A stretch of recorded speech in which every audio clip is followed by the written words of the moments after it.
Muy buenas tardes a todos, a los radioyentes de Radio Raíces y a los que nos sintonizan a través de las plataformas del Post Antillano. Estamos una vez más en este programa de entrevistas, Club de Lectores, hoy sábado 16 de diciembre del 2023, en el último programa del 2023.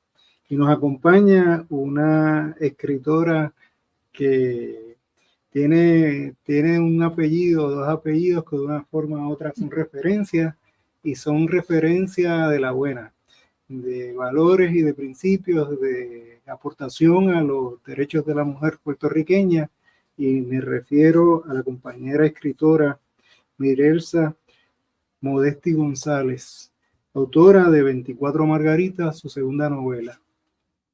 En la tarde de hoy vamos a estar hablando de su trabajo creativo, del proceso creativo, de su contribución a las letras y de cómo su formación multidisciplinaria de una forma u otra se incrusta en eso que hace, pero también sus valores, su cultura. Y la primera pregunta que suelo yo hacer, ¿no?, es ¿qué nos lleva a escribir, ¿no? ¿Cómo surge esa oportunidad de escribir esta novela? Y qué le motiva de una forma u otra a desarrollar, ¿no?, la temática que se cubre dentro del contexto de una novela que podríamos decir que tiene mucho que ver con Puerto Rico, porque cuando uno lee los títulos de los capítulos se da cuenta de que hay mucho de expresiones culturales que de una forma u otra son nuestras. Y háblanos un poco de ese proceso. Pues primero que todo, gracias por la invitación, gracias por tenerme aquí. 24 Margaritas aclaro, ¿verdad?, que no es una novela histórica. Lo han presentado en momentos como una novela histórica. Yo entiendo que una novela histórica tiene una responsabilidad de contar la historia y dentro de esa historia entonces entrar a esa segunda historia. En 24 Margaritas hay una serie de referencias a hechos reales de nuestra historia, a personajes reales de nuestra historia, a eventos, lugares, música popular y, como bien dices, muchos de nuestros refranes, pero están ahí para dar contexto y para dar visos de realidad a una obra que es de ficción, pero que está muy metida dentro de lo que es nuestro quehacer ahora mismo político. Es una historia de intriga política realmente. Y a pesar de que es absoluta ficción, muchos de los personajes, específicamente el protagonista, por ejemplo, pues mucha gente me pregunta, ¿es fulano de tal? ¿Es fulano de lo...? No es ninguno específico, es una mezcla de algunos políticos que conocemos y por eso muchas personas inmediatamente lo relacionan con un político o con otro. Hay sí una figura, la única figura que yo te diría que realmente es una figura real, a pesar de que al entrar a la historia de ficción, pues todo lo que ella dice y hace en el contexto de la historia es ficción, pero es la figura de Isabel Luversa, que es la madre de la abuela putativa de nuestro protagonista. Y esa figura yo sí quise rescatarla, porque al hacer la investigación para poner en contexto, ¿verdad?, el nacimiento de nuestro protagonista se concibe en el burdel, en el Elizabeth Dancing Place, y se cría allí sus primeros años.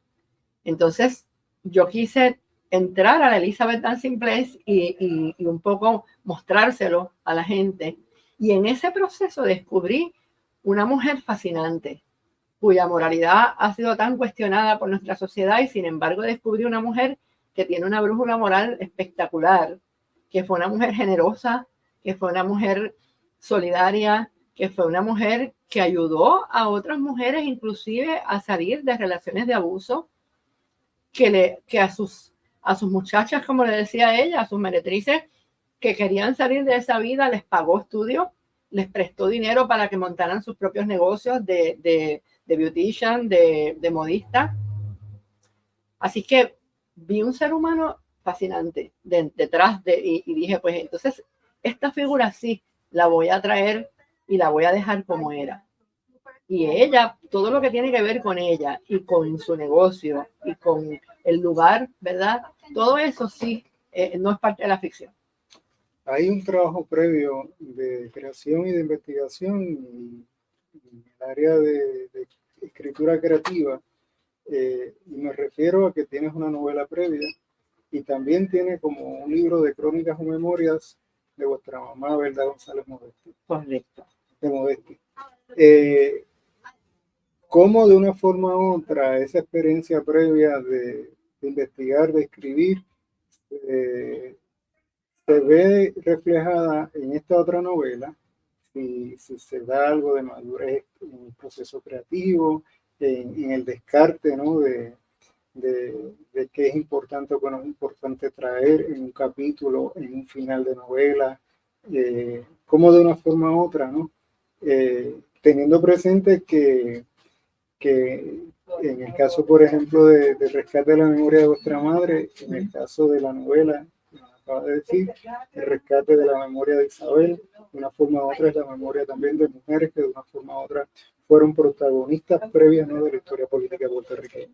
Cierto, qué interesante que me hagas esa pregunta. Mi trasfondo en términos de la escritura es desde el guión.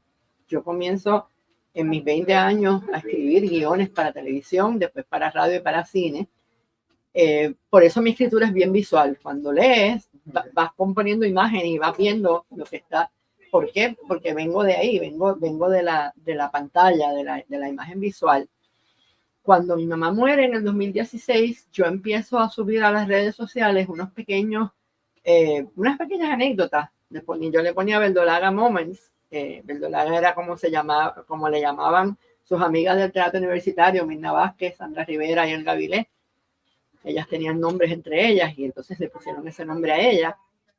Y como cuando subo la tercera o la cuarta anécdota, una amiga muy querida que es editora, María Núñez Fidalgo, me llama y me dice: para de subir eso ahí y siéntate a escribir, porque esto hay que publicarlo. Tu mamá tiene que quedar plasmada para la historia y en lugar de hacer una biografía oficial, me parece que es eso que estás haciendo, eso mismo es lo que tienes que hacer, una colección de anécdotas. Yo no pensé que tenía suficiente. Le dije, bueno, no, me sorprendió ese reclamo y le dije, voy a tratar de ver cuántas. Si logro tener 20 anécdotas, publicamos. En el libro hay 65 anécdotas y fotos de diferentes etapas de su vida. Hay anécdotas familiares muy personales, hay anécdotas de ella como artista, hay anécdotas de ella como política. Y entonces, pues, me di cuenta que contar es siempre lo que, contar es algo que para mí ha sido mi naturaleza. Así que después de eso, durante la pandemia, me aventuro a esta primera, yo le digo novelita, porque es una novela pequeñita y es una novela como epistolar, se va construyendo, se llama Atentamente Saro, y Atentamente Saro se va construyendo a través de unos correos electrónicos de esta señora que está en un hogar de ancianos, que lo compran unos millennials y le ponen una tableta a cada anciano y los enseñan a enviarse correos electrónicos unos a otros. Y entonces toda la novela se va construyendo a través de estos correos y todos terminan atentamente, Saro, que es como se llama la protagonista, como terminaban las cartas antes. Y entonces fue una experiencia, fue en medio de la pandemia, no había librerías abiertas, no había imprenta, no había nada. Así que yo monté eso y yo lo subo a Amazon, que era lo único que había disponible. Fue una experiencia interesantísima, fue una experiencia que me sacó de mi zona cómoda, porque yo vengo de otros géneros y de otras cosas, y no es lo mismo escribir anécdotas de tu mamá que atreverte a hacer una novela, y una novela epistolar que tiene un formato un poquito distinto y un poquito... Y fue una experiencia muy buena y recibí mucho, es algo bien distinto a es más una cosa tierna y de mucho humor, bien ligera, porque estábamos en un momento con la pandemia donde estaba todo el mundo tan cargado que yo dije, la gente necesita como algo que le alivie un poquito la carga emocional de este encierro. Así es que es una novela que el único interés era aliviar la carga, aportar un poquito de ternura y un poquito de humor para aliviar la carga. Esto es otro tipo de trabajo muy distinto, 24 Margaritas. Es una novela de intriga política, tiene humor. Hay humor ahí, pues hay por lo humor. menos en los títulos relacionados con cada uno de los capítulos. Sí, hay humor, pude percibir esa pizca, ¿no? Pero está salpicado, el humor está salpicado, realmente no es una novela humorística, es una novela de intriga, una novela de un poco de tensión emocional y política, reflejando un poquito la realidad que estamos viviendo en el país. O sea, la novela, aparte de que desaparece uno de los partidos principales en las elecciones de 2024. Eso ha pasado recientemente. Y por unas causas, ¿verdad?, completamente fortuitas, este partido nuevo que se acaba de presentar, que no había expectativas, llega al poder, pero, y aquí es donde, ¿verdad?, se detienen las coincidencias con nuestra historia presente, porque este hombre, que su abuela putativa le deja, ¿verdad?, lo criaron con muy buenos principios, pero sabemos cuántas veces la calle le cambia la dirección a la gente criada con muy buenos principios se deja corromper por el poder, y eso es lo que sucede aquí. Este hombre que tiene, pues nuestro protagonista realmente es un político corrupto, hay que decirlo. Pero como nadie en la vida es bueno, bueno, bueno, o malo, malo, malo, pues constantemente yo estoy mostrando el lado humano de este sinvergüenza. Y por eso, pues, para sacar al lector un poquito también de su zona cómoda, de que no lo pueden castillar, pues cada vez que lo están odiando mucho, mostramos un poquito el lado humano de esta otra trama paralela que él lleva en su vida. Si damos un recorrido a nuestro pasado, cómo de una forma u otra ser hija de Brenda le hizo escritora hoy. Como te dije, yo llego como guionista. Eso es lo primero que yo empiezo a escribir. Cuando tengo 21 años, empecé a escribir el programa Los García para Tommy Muñiz. Y descubrí que, a pesar de que la escritora argentina Celia Alcántara, que es mi madrina y mi mentora, ella me decía, pero es que tú naciste sabiendo escribir televisión, qué cosa más. Ella me enseñaba los formatos y yo los tenía. ¿Por qué? Porque mi mamá, yo le pasaba las líneas a los libretos prácticamente desde que aprendí a leer. Ella memorizaba los libretos y entonces me lo daba y me decía, cógeme las líneas, que quiere decir, yo le voy leyendo las otras líneas y ella dice las de ella para asegurarse de que se las sabía. Eso me hizo, ese formato lo tenía y no lo sabía. Igual que la concepción del tiempo, cuánto dura una escena, cuándo termina una escena, yo lo sabía instintivamente, porque desde que estoy leyendo, desde que aprendí a leer, prácticamente estoy leyendo libretos. El salto a la literatura fue lo que me dio trabajo. Yo me sentí siempre muy insegura. Si fueses a hacer un recuerdo, sacando a Brenda, ¿no?, de este proyecto de vida, cómo de una forma u otra tienes memoria, ¿no?, que hubo otros personajes o otras personas en tu vida que te ayudaron, ¿no?, de una forma u otra a plasmar ideas literarias, imágenes visuales, que no fuese verdad y que de una forma u otra fuesen quizás tus maestros, fueran tu abuela.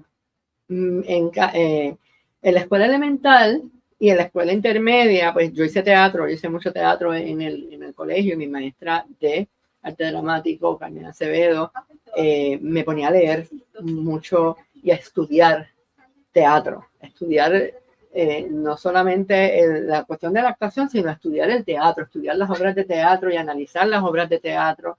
Pues la obra de Lorca, por ejemplo, a través de ella la conocí muy bien. Y otros escritores españoles, pues tuve una maestra, por ejemplo, ya en escuela superior, Marimel Chefiol, que nos contaba la mitología como si nos estuviera contando un chisme. Y con este dios procrearon a fulana y qué sé yo qué, nos iba contando y nos interesaba. Entonces yo salía corriendo a leerlo porque nos picaba tanto la curiosidad y nos llamaba tanto la atención. Obviamente en la escuela superior también descubro literatura puertorriqueña y latinoamericana, y realmente siempre me gustó, siempre me ha gustado mucho leer. Leo todo lo que, y todavía a mis 63 años me considero estudiante, porque pues creo que hay que seguir aprendiendo hasta el último día. Bueno, yo voy a hacer unos anuncios aquí de gratitud a quienes de una forma u otra contribuyen a este programa.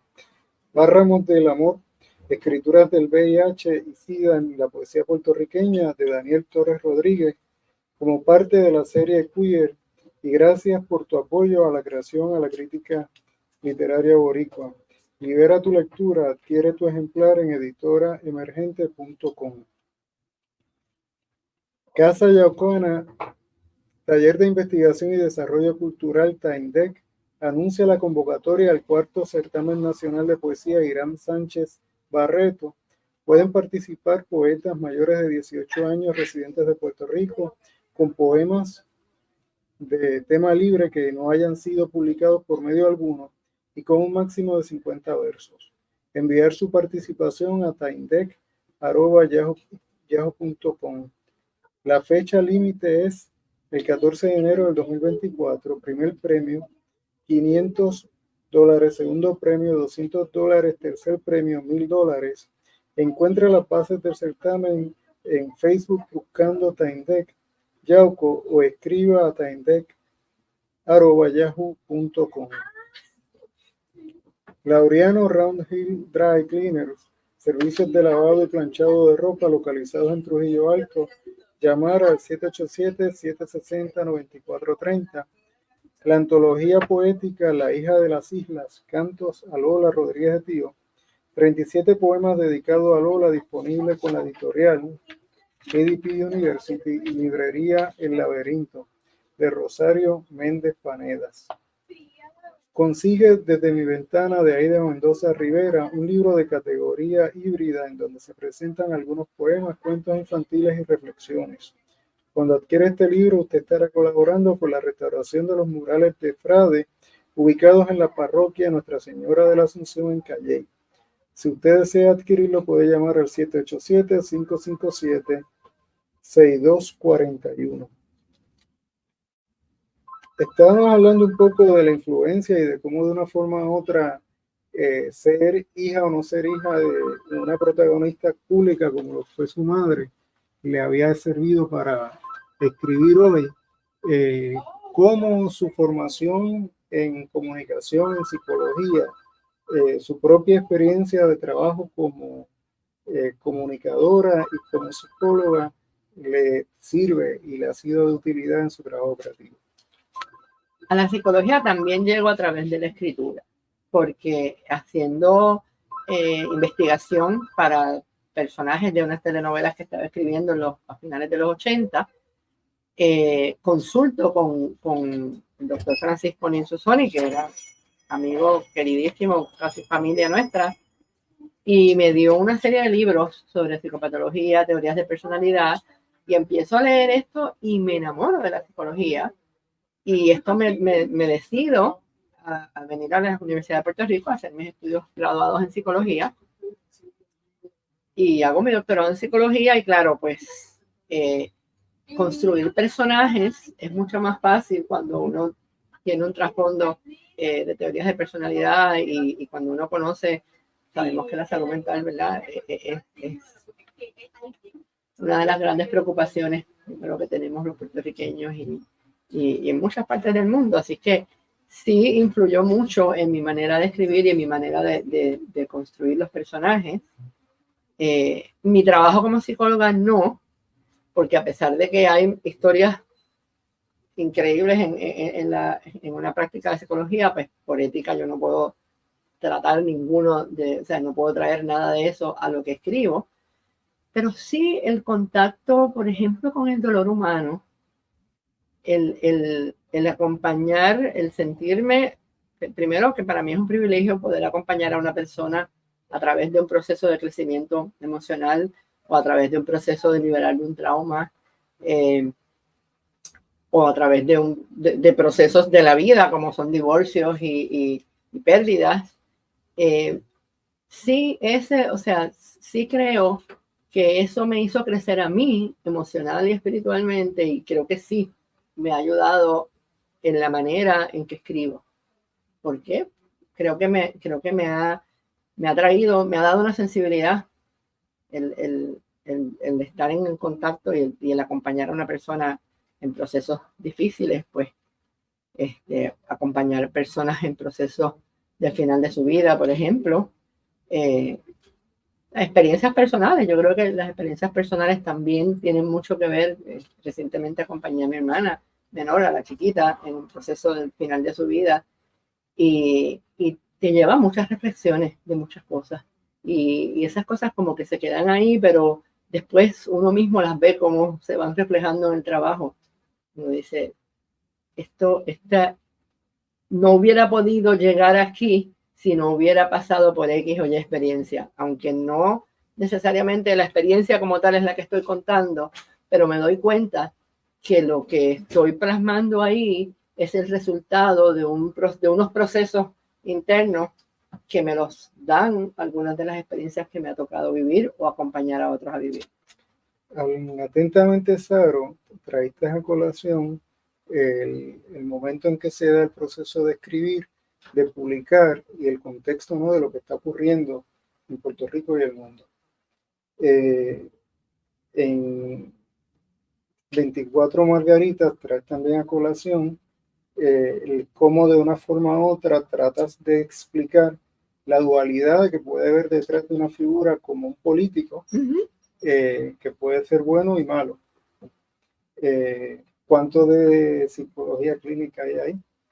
Sí, ahí hay bastante porque esas reacciones, y hay unas subtramas, esta persona tiene un nieto que es un joven trans, y todas las cosas que pasa una persona trans para que su familia lo acepte, para poder afirmar lo que es su verdad y su naturaleza.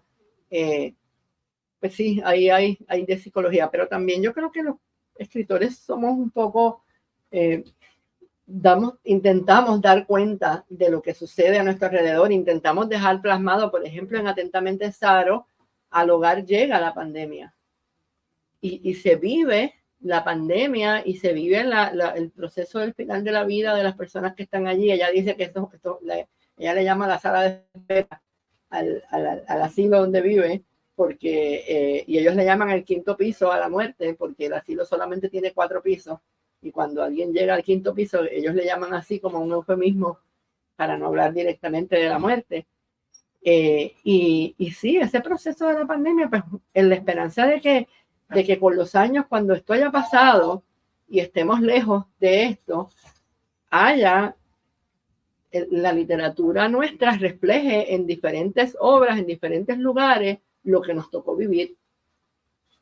Me llaman, por ejemplo, me puso a pensar mucho lo que nosotros hemos todo vivido en este proceso, esa pandemia del Spanish Flu del 1920, y yo vi fotos inclusive de gente con mascarillas y hasta el gato le tenían una mascarilla puesta, y decía, esto estaba completamente fuera de nuestro conocimiento, de la inmensa mayoría de la gente. Se supo que hubo una epidemia grandísima, la pandemia, pero lo que esa gente tiene que haber vivido, pues mira, ahora nos reflexionamos sobre eso. Y entonces, pues, en ese espíritu de que quede plasmado algunas de las cosas, y lo mismo pasa con esto, es ficción, pero esa ficción refleja una realidad que estamos viviendo. Y ahora mismo, pues la política aquí se ha puesto complicadísima y están pasando unas cosas, y aquí hay una denuncia de corrupción muy seria y una denuncia de que los corruptos muchas veces se salen con la suya, por lo menos por mucho tiempo. Comunicación estratégica, esa figura política de una forma u otra tiene un pasado social que no necesariamente es el que pueda de una forma u otra ser reflejo de clase dominante en cualquier sociedad. ¿Cómo de una forma u otra esa experiencia de trabajar en el área de comunicación estratégica lo traes a ese reflejo? Definitivamente también. O sea, tenemos una persona que no viene de una clase dominante, pero se inserta en ella, y su pasado se desconoce, y hay una periodista que anda detrás buscando, porque hay rumores, y entonces, porque esta figura de dónde salió, de repente llega a la política puertorriqueña y empieza a tener un poder que nadie sabe por qué. Claro, lo está logrando de maneras aviesas, está haciendo, no quiero adelantar, pero está haciendo unos movimientos que consiguen que él llegue a ese poder y sí se inserta en la clase dominante, pero no es de donde viene. En este Puerto Rico de hoy, en el Puerto Rico de hace 20 o 30 años, podías a base de esfuerzo insertarte, ¿verdad? Llegar a unas cosas. Cada vez eso es más difícil. Cada vez lo que está pasando, se le cierran las oportunidades y si no vienes del privilegio, si no vienes de un lugar donde se te hace cada vez más difícil que sea a mérito nada más lograr unas cosas, porque la educación nos están cerrando las puertas a que nuestros jóvenes se eduquen, cada vez es más cara, cada vez es más inaccesible, y entonces pues eso, antes tú veías muchos profesionales que venían de origen, ¿verdad? De origen de clase baja, media baja y baja, pero que gracias a que había una educación pública casi gratuita, podían llegar y educarse y ser profesionales y lograr unas cosas. Eso cada vez es más difícil en el Puerto Rico que estamos viviendo. Entonces, ya hoy día para insertarte y lograr acceso a tener una mejor vida, a veces no tienes otro remedio que... Entonces ahí hablaba de que no era una novela histórica, pero nos está dando unos datos históricos que son un poco reflejo de la transición del 30, 40, 50 a la presidencia del Partido Popular Democrático en la vida pública del país, y el cómo dentro de ese escenario hay figuras como Ramón Antonini, que son figuras cercanas a la figura de Isabel, que no viven avergonzados de su pasado, de su fe, de su formación religiosa, y que incluso su mamá tampoco vivió avergonzada de su fe en el 80, tiró caracoles, y eso no son ideas religiosas dominantes, ni lo eran antes ni lo eran después. ¿Cómo entonces no decir que no es una novela histórica cuando de una forma u otra nuestro pasado histórico es ese? Plasma nuestra realidad. Lo que pasa es que para mí la novela histórica tiene una responsabilidad histórica. Entonces, yo no me atrevo a decir que esto es una novela histórica. Sí, política. Ciertamente, política no es una novela de análisis político, aunque inevitablemente lo hay y hay unas denuncias políticas. Lo de la religión, por ejemplo, inclusive Isabel practicaba la santería. Isabel era bien puertorriqueña, sí, porque era católica, pero también espiritista, también creyente, ¿verdad? De muchas cosas como es parte de nuestra cultura, de nuestro folclore. Nosotros somos los puertorriqueños, aunque en los últimos años han proliferado muchas otras iglesias, pero la mayor parte de los puertorriqueños de la vieja escuela, ¿verdad? De las generaciones que nos han precedido, la mayor parte eran católicos, pero ciertamente la santería africana y el espiritismo han tenido un componente bien fuerte, y yo lo muestro un poco aquí, hablamos un poco de eso, las manitas de azabache para el mal de ojo y los rituales y ese tipo de cosas, pues esos elementos están presentes.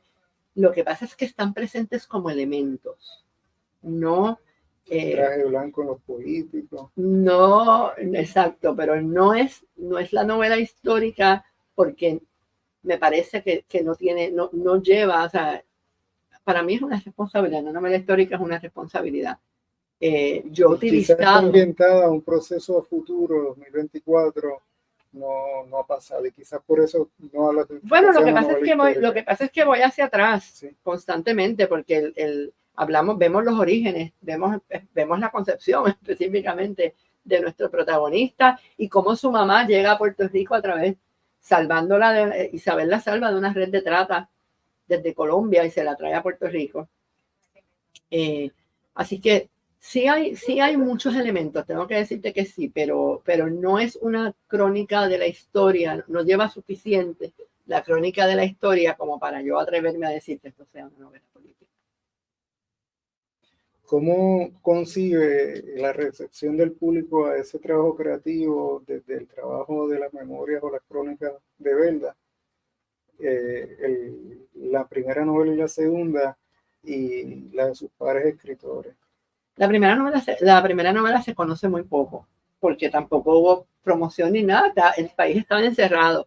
Así que son pocas las personas, he tenido muy lindas, me han escrito cosas muy lindas de la gente que la ha leído, pero la realidad es que se conoció muy poco porque no hubo presentaciones, no hubo promoción de ninguna clase. Sabes que en este país lo que no se promueve, nadie sabe ni siquiera que existe. Sí. Así que esa novelita realmente poca gente supo su existencia. Esto te tengo que decir que me ha sorprendido muchísimo la acogida que ha tenido. No es una novela cortita, es una novela, sí, ¿verdad? Es fácil de leer porque los capítulos son muy cortitos, pero sí, son 367 páginas. Y he tenido, claro, separadita y grandecita la letra porque estoy contando con que la pueda leer gente como yo que ya necesita espejuelo para leer. Y los capítulos son bien cortitos, o sea que fluye, se lee bastante rápido a pesar de que no es una novela corta. Y he tenido para mi sorpresa, gente, por ejemplo, que no lee tanto, me ha dicho, me agarraste y no podía parar y me la leí en 2 días.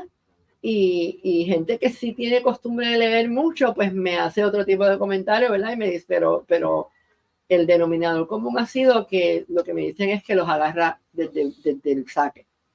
Tienes capítulos titulados, como decía, con refranes, con cierta picardía. ¿Cómo es esa estrategia, ¿no?, de titular? Siempre le pongo el título al final del capítulo, al final de haberlo escrito. Es que me ponía a mirar entonces, muy pocos de los títulos los puse antes, pero sí, me gusta, y inclusive están en otra tipografía más, como más alegre, más informal. Cualquier malla sale un ratón. De cualquier malla sale un ratón. Hay muchas de nuestras. Agua, que es una expresión. Hay expresiones de ese tipo. Hay muchos títulos que tienen que ver con huracanes y con terremotos, con fenómenos naturales, porque hay un poco un huracán aquí que sucede. Así es que hay en el ojo de la tormenta, hay una serie de alusiones a lo que es el huracán y a lo que pasa después del huracán, porque un poco, pues aquí hay un huracán que sucede.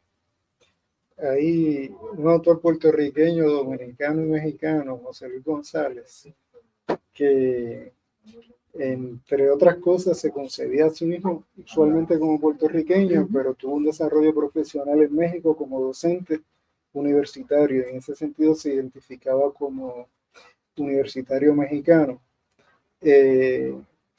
¿Cómo se concibe usted y cómo de una forma u otra, ¿no?, es usted y muchas cosas más? Yo creo que yo soy bastante un producto de 100% puertorriqueño, aunque viví en Buenos Aires y tengo parte de mi familia allá, no familia de sangre, familia que la vida me regaló. Y sí tengo mucha influencia argentina y me doy cuenta porque algunas personas que me han leído me dicen, esto es bien curioso porque es bien puertorriqueño por un lado, pero de repente tú tienes unas maneras de referirte a algunas cosas en específico que yo sé que no son de aquí. Y es porque yo, pues, entiendo que yo escribo en puertorriqueño, pero hay unos elementos que me vienen de Buenos Aires. Hay en la vida suya una grata experiencia que es ser hija de Belda. Y Belda es un referente en Puerto Rico de una mujer que tuvo la oportunidad, no porque fuese algo extraordinario, sino necesario, legislar la ley 54, o promover, ¿no?, la legislación de protección de derechos de la mujer en un escenario en la que había oposición de hombres dentro de su propio partido. Cómo de una forma u otra, en su identidad de género, se ve plasmado en su trabajo creativo, en su quehacer diario, ¿no?, como escritora.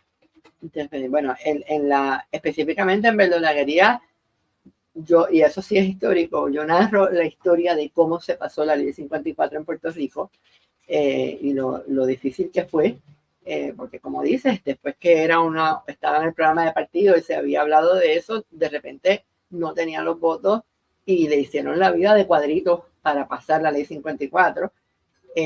Ella misma también tuvo que enfrentar comentarios ¿verdad?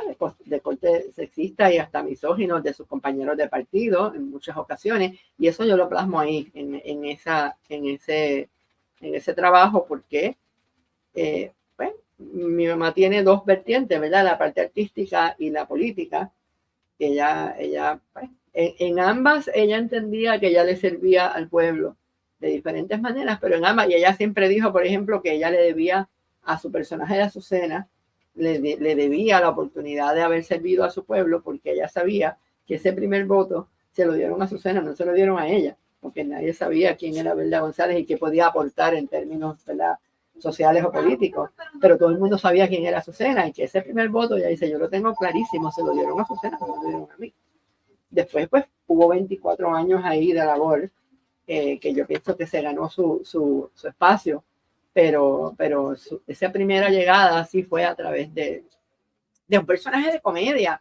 Oye, pero ese personaje era una criada que le enseñaba a las mujeres cómo no dejarse tratar, porque tenía un jefe que la trataba mal y que le hablaba, y ella, por eso era la criada mal criada, ella era contestona, y ella le paraba en seco a su jefe cuando la trataba de esa manera, y de cierto modo ella estaba modelándole a otras mujeres que por el hecho de que seas mujer no tienes que permitir que te traten de cierta manera. Sí, en el trabajo doméstico. Por eso, así es que sí, su labor social ya la estaba haciendo desde la televisión. Después pues tuvo una oportunidad de hacerla de otra manera a través de legislación. Y sí, o sea, los derechos de las mujeres fueron una de las grandes causas de su trabajo. En un resumen que me enviaste, una sinopsis de tu novela, de última novela, hablas de que los hechos que se dan dentro de la novela pudieron haber ocurrido en cualquier otro país. Sin embargo, yo, que no la he leído completa, he leído extractos, he estado atento sobre todo a la titulación del índice. Uh-huh. Yo he encontrado que tiene mucho de puertorriqueño, ¿no? esa titulación, y por lo que hemos hablado, la temática.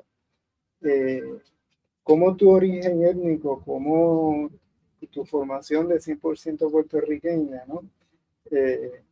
Se ve reflejado en ese proceso creativo y en tu trabajo, en los temas, en cómo cubren las personajes, las figuras que de una forma u otra son protagonistas en tu obra? Es la trama la que puede haber ocurrido en cualquier país. Todo lo que colorea esa trama es bien boricua, porque inclusive, por ejemplo, las canciones de música popular, en esa bellonera de Elizabeth Dancing Place, se escuchan canciones como Mujer Boricua, se escuchan una serie de Camos Robados de Taronjí. En la música popular nuestra es un elemento común que hay un momento en que, por ejemplo, el protagonista está saliendo de ir a ver a su mamá, que está en un hogar y está enfrentando un proceso de Alzheimer y nunca lo reconoce, y él sale descorazonado cada vez que va a verla porque conversa con ella, pero ella no sabe con quién está hablando. Y entonces él le ha dejado porque le tengan música todo el tiempo a ella, y cuando sale pues se escucha a Glenn Monroe cantando la canción del tema de Vivir para ti. Así que las referencias son bien boricuas. Los lugares, los sucesos, se habla del verano del 19, se habla de la lucha por el Vieques, se habla de Cerro Maravilla, se habla de una serie, o sea, el contexto es bien boricua, bien nuestro. Pero la historia, lo que aquí sucede, este político corrupto y las cosas que le pasan y las cosas que hace para llegar al poder y la manera en que se sale de ciertos momentos en que está contra la pared, eso puede ocurrir en cualquier caso. Vamos de nuevo a hacer unos anuncios. Párramos del amor, escrituras del VIH y SIDA en la poesía puertorriqueña de Daniel Torres, como parte de la serie Queer, y gracias por tu apoyo a la creación y a la crítica boricua. Libera tu lectura, adquiere tu ejemplar en editoraemergente.com. Los libros Hoy he soñado conmigo, y En el reino de la Garúa, del autor Emilio del Carril, se encuentran disponibles en Amazon la librería Norberto González, Casa Norberto y Librería Mágica.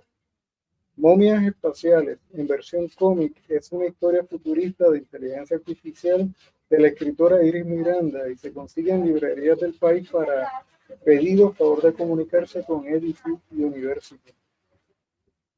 El libro Dicen que llegaron, del autor Edgardo Prat, se encuentra disponible en la librería Norberto González, Casa Norberto y en la librería El Candil en Ponce, en la Claritienda y librería Laberinto en el Viejo San Juan.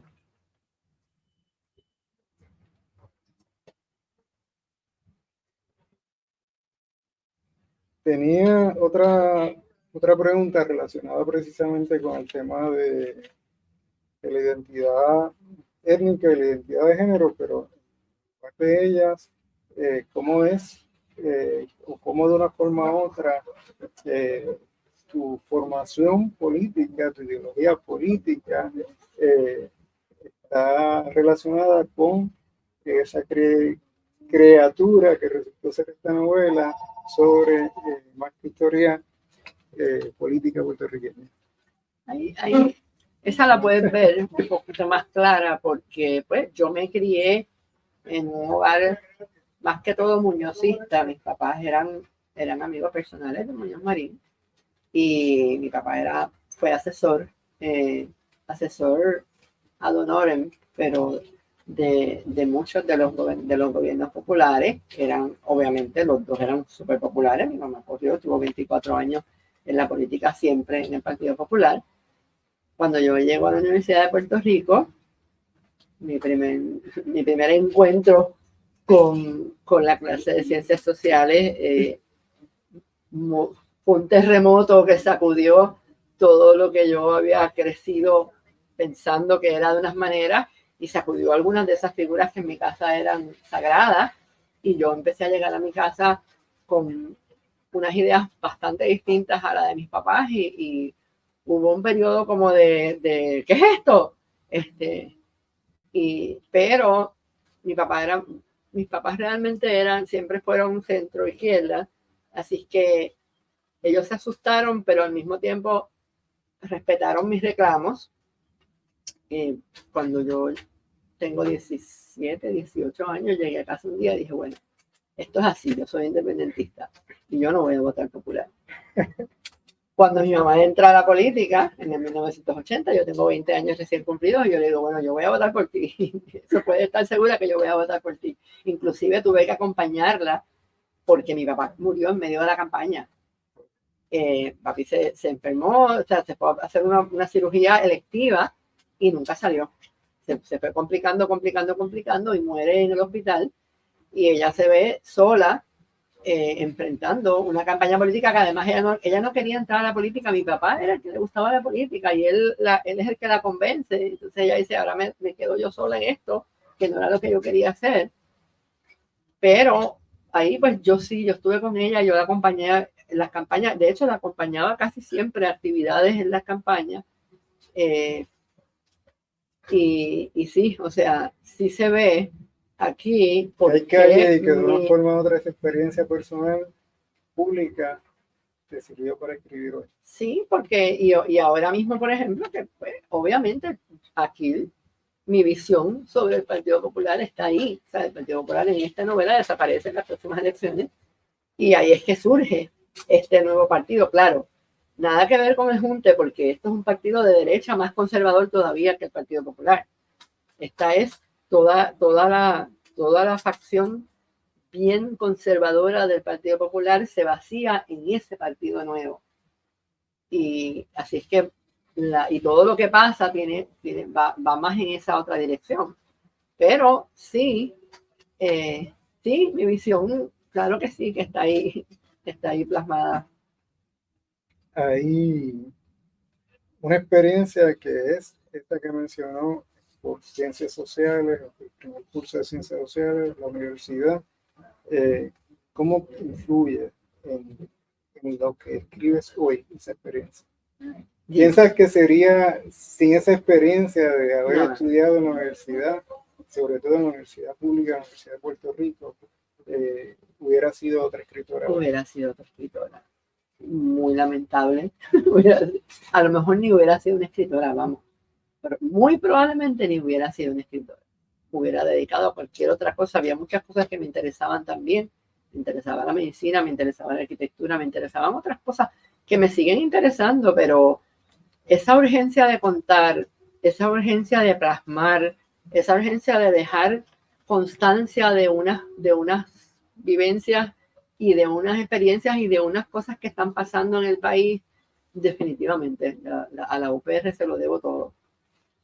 Vamos a hacer unos anuncios ya finales. Los libros de hoy, He soñado conmigo y en el reino de la garúa del autor Emilio del Carril, se encuentran disponibles en Amazon, la librería Norberto González, Casa Norberto y la librería Mágica.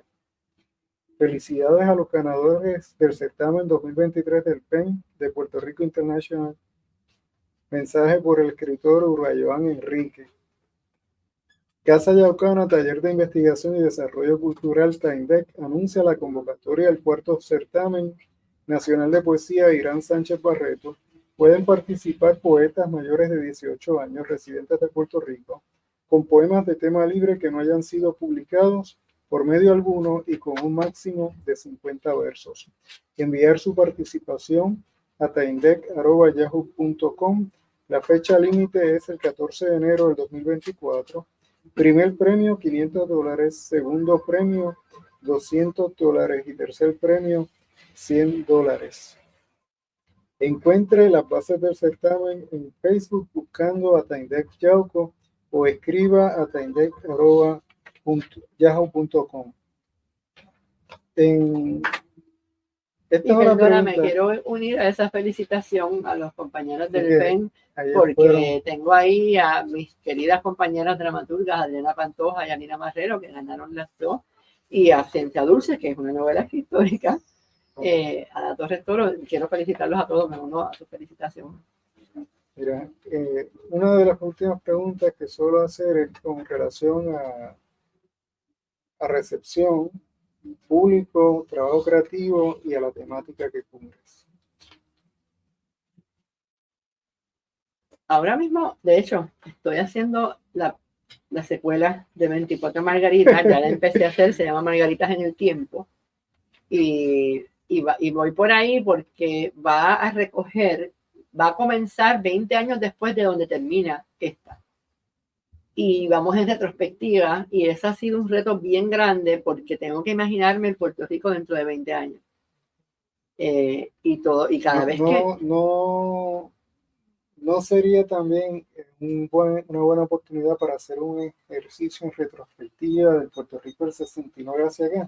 No, es que va también ahí. O sea, sí. Lo que pasa es que la novela empieza en el 2044. Entonces es un ejercicio imaginarte cómo va a ser el Puerto Rico del 2044 para comenzar, porque es una retrospectiva, pero empieza ahí. Y yo dije, primero dije, voy a hacer esto, y me lancé ahí, y después que me lancé dije, miren, o sea, como tú, ¿sabes? Tienes que sentarte a hacer este ejercicio de Puerto Rico dentro de 20 años. ¿Cuál va a ser este Puerto Rico donde empieza esta novela? Y entonces la retrospectiva va a ir hacia que entendamos lo que pasó en el final de esta, pero va a ir bien hacia atrás a poner en contexto muchas de las cosas que pasaron en los años 50, 60, 70 y 80, que es lo que cubre esta novela, en la vida de esta familia, ¿verdad? Y en la vida de Puerto Rico. El tema de una forma u otra está centralizado en el fin y el colapso de nuevos partidos históricos. Curiosamente, en Puerto Rico, uno de los dos partidos históricos, son tres, por lo menos dos, son partidos del 40 para acá. Uh-huh. El tercero es el hegemón del 69 para acá, es el que gana siempre, uh-huh, porque los otros lo que hacen es tener una segunda oportunidad de gobernar, pero realmente quienes han estado de una forma u otra la mayoría del tiempo entre el 69 para acá es el otro partido. Ese es un fenómeno de Puerto Rico. Si miras a México, si miras a Venezuela, a Argentina, a otros países, verás que en los 90 se dio lo que parece estarse dando hoy en Puerto Rico. Uno de los planteamientos que haces en la síntesis de tu novela es que es un fenómeno que de una forma u otra se podría dar en cualquier otro país. ¿A eso es que te refieres? No, me refería, cuando digo eso, hablo más de la historia del protagonista, de la historia chiquita, de la de aquí, no del contexto histórico más amplio. De hecho, y bien curioso que me digas eso, porque en Puerto Rico típicamente pasa algo muy distinto a lo que pasa en los demás países de América Latina. Aquí la izquierda y la derecha, la gente lo relaciona con el estatus político. La derecha es vamos hacia la estabilidad y la izquierda es vamos hacia la independencia. En el resto de Latinoamérica, la izquierda y la derecha tienen connotaciones muy distintas. Sin embargo, en los 60, el liderato político del Partido Popular dentro de América Latina cubrió un espacio de izquierda, llamaban la izquierda democrática. Y después también, de hecho, aquí yo menciono una cosa que sí pasó, que es cuando mi mamá fue vicepresidenta del Senado, el cuatrienio del 2000 al 2004, que el presidente fue Tony Pajal Zamora, ellos eran populares, pero ellos cubrieron espacios de izquierda. De hecho, ellos van al Parlacén en Panamá, ellos visibilizan la situación de Puerto Rico en Latinoamérica. Correcto. Eso, el Partido Popular se alejó totalmente de eso y se ha movido hacia la derecha, hacia las dos derechas, la nuestra y la... yo traigo a colación lo de la ley 54 porque Puerto Rico es referente en América Latina, y yo diría que mucho más que en América Latina y Iberoamérica, de precisamente ese tipo de legislación, de protección de los derechos de la mujer y de derecho a la vida. Fueron a parar hasta Kenia, a unos congresos de mujeres en Kenia, y mucha gente le decía que su ley 54 había sido la que habían utilizado en otros países, en muchos otros países, la utilizaron como referente para crear su propia ley contra la violencia doméstica. En lo más reciente que puedas estar haciendo, ya para cerrar, nos queda un minuto, ¿qué proyectos tienes recientes, pendientes, además de esa segunda parte de esta novela? Estamos en la segunda parte de esta novela y estoy escribiendo una biografía de nuestra Ivonne Cole. Estoy con ella, estoy reuniéndome con ella y estoy escribiendo una biografía que se llama Una boricua en Hollywood. Un poquito de lo que hablábamos, ¿verdad? De cómo se llegaba y cómo se llegaba en aquella época y cómo se llega ahora. Y estoy en esos dos trabajos ahora mismo, aparte de mi trabajo de psicóloga y de investigación. Bueno, pues buenas tardes a todos los que de una forma u otra nos estuvieron oyendo a través de Radio Raíces y de todos los otros medios del Pozo Antillano. Gracias por compartir con nosotros hoy. Gracias. Y ojalá que le quede mucho tiempo de vida para poder seguir contribuyendo a las letras puertorriqueñas. Gracias a ti por tenerme aquí.